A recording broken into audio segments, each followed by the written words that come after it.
Congratulate Oklahoma State. I thought they played well. I knew they were going to play well, and they beat us tonight. Beat us at the line of scrimmage early on quite a bit. And a couple things really stick out. One, we have turned the ball over, which we can't do. We don't create any turnovers on defense, so it's not like we're getting any short fields for our offense. We give up too many chunk plays on defense, and we're not getting enough explosive plays on offense. And it starts with me, and it starts with our coaching staff. We've got to be better for these kids. They want to win. They want to play hard. They're doing some good things. We're not a very good football team right now. I told them that. But it starts with me.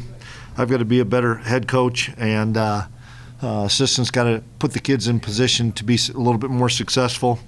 But we got our backs against the wall. We've got to climb out of it, and I've got a lot of faith in those guys in that locker room. There's a lot of 6-year guys, 5th-year guys, 4-year guys that love K-State, that have put their heart and soul into K-State, and now we've got to respond. So disappointed in our performance tonight. You're up to 7 interceptions this season. Just what are your thoughts on that? And how do you think? A lot of things. Will's got to play better, obviously. We got to get open. When people play man coverage, we've got to be able to, not get tugged and grabbed. We've got to protect better. We got to call some better position plays for him. I got to do a better job of continuing to show him what I'm seeing from what they're doing defensively. But we can't continue to turn the ball over. And on the flip side, we have to create some turnovers on defense, man. We aren't doing that at all. Those looked like early on in the first half, Oklahoma State ran a lot of RPOs. Was that kind of what you expected them to do? They've done that in the past. They hadn't done it yet this year a lot, but they've done it against us, and we struggled with them. But you really struggle when you can't stop the run. I mean, they're creasing us for 7-8 yards a pop. You can't hold forever on those RPOs, and so it was a combination.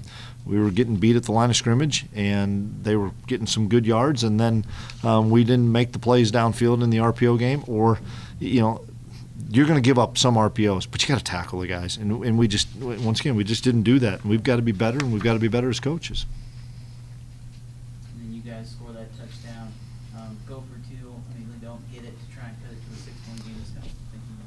Because if we score there and get the 2-point conversion, we're going to go in and score, kick the PAT, and win the game. And I didn't see the play, but they said we had a chance, and we probably could have made that play to make it 29-23. We've been in these situations a couple times. On the flip side of it, one time last year with Texas Tech, where they did the same thing, and it's a 6-point game, and they go in and kick PAT and win it. And so we've thought long and hard about it. It wasn't just a random, hey, what do you think here? I've thought long and hard about that if we got that situation. And I wish we would have converted, because it would have looked like a genius then, and then all of a sudden we get a score and kick the PAT and we walk out of there. But we didn't. And probably didn't deserve to win that game. What's the switch that needs to be flipped for your wide receivers right now to get open? It's a good question. Something we got to look at on film, because I really don't know all the coverages that they were playing, but whether or not it's simplifying some things, probably for starters, because we have a lot of different alignments that we can simplify, and then we've got to be able to win, and we've got to be able to put it on them when they are open. We saw Avery early in the game at Missouri, but he hasn't played in the last 2 games. We talked about it. Yeah, we talked about it. This was a tougher environment, probably. I mean, there was a lot of cadence things going on, and we talked about it during the game, and it was talked about between Coach Klein and I, and we stuck with Will. You've seen you be really aggressive all season. You came tonight, trying to score last minute in the first half, going for 4th down your own territory. Is that just your mindset this season? We're always going to do that? Well, when you're down as much as we were down at half, you have to go for it on 4th down. I mean, because it's just there's only so many possessions left, and you have to try to make something happen. Biggest thing is when we threw the pick 6 to end the first half, I didn't want to take a knee. That wasn't going to do us any good. I mean, we needed to try to do a couple things, whether it was run the ball, get a couple quick throws, get some rhythm in our offense that hopefully would carry over the second half. That wasn't going to be the right thing to take a knee after you throw a pick six. I didn't want to do that to the kid. When it comes to the turnovers from Will, is there a consistent issue at this point? Yeah, he's got to play better, and he knows it, and we've got to put him in better position as well. I mean, we all know this, and Will's now an older kid, and the fact of he's going to get a lot of blame, and I'm going to get a lot of blame when we don't have success, and we probably get too much credit when we do have success, and Will own that, but we also have to look at it from a coaching standpoint, and it starts with me as it trickles down to Coach Klein and the offensive staff of getting these guys in better position and maybe simplifying some things. The cornerback, Jacob didn't make the trip. Yeah. And then also, Willie got hurt. Yeah, that obviously was a factor. It didn't cost us the game.